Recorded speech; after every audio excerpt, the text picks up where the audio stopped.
ఇవాళటి కథ మద్యానికి మాటొస్తే. చావు బతుకుల మధ్య ఉన్న ఒక వ్యక్తి భార్య మద్యంతో ఇలా అంటుంది. నీ వల్లే నా భర్త ఈ స్థితికి వచ్చాడు, నువ్వు వ్యసనంగా మార్చుకున్నావు కాబట్టి ఈ రోజు చావు బతుకుల మధ్య ఉన్నాడు అని మద్యాన్ని నిందించింది. అప్పుడు మద్యం అంటాడు, పిచ్చిదానా, మొదటిసారి నీ భర్త 16 ఏళ్లప్పుడు అమ్మాయి ప్రేమించి మోసం చేసిందని చద్దామనుకున్నాడు. కాని నన్ను పుచ్చుకున్నాక దానమ్మ ఇది కాకపోతే ఇంకొకతని బతికించి పంపాను. చదువుకున్నా లాభం లేదని సాయంత్రాలు ఏడుస్తుంటే ఉద్యోగం కాకపోతే వ్యాపారం చేసుకుంటాననే ధైర్యం చెప్పి పంపాను.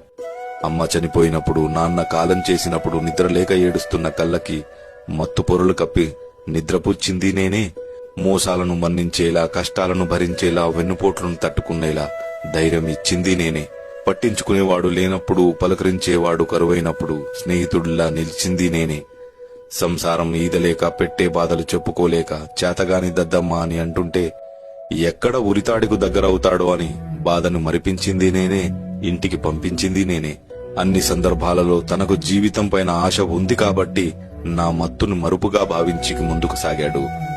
ఎంత చేసినా నువ్వు మాకు ఏం పీకావు అని ప్రశ్నించారు కాబట్టే బతకాలన్న ఆశ కోల్పోయి మంచాన పడ్డాడు.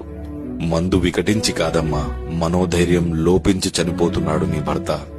గాజు సీసాల మధ్యలో పడుకున్న గాయం తెలియని వాడికి తూటా లాంటి మాటలతో మనసుని ముక్కలు చేశారు. అమృతం తాగి అబద్ధం చెప్పిన వారి కథలు వినుంటారేమో గాని మందు తాగి అబద్ధం చెప్పిన వాడి కథ ఎవ్వరూ చెప్పుకోరమ్మా. స్టోరీ నచ్చితే లైక్ చేసి ఫాలో చేయండి. మిత్రులారా, వేసవి పెరిగింది. వీధిలో ఉన్న జంతువులకి కాసిన్ని నీళ్లు పోసి వాటిని ఆదుకోండి.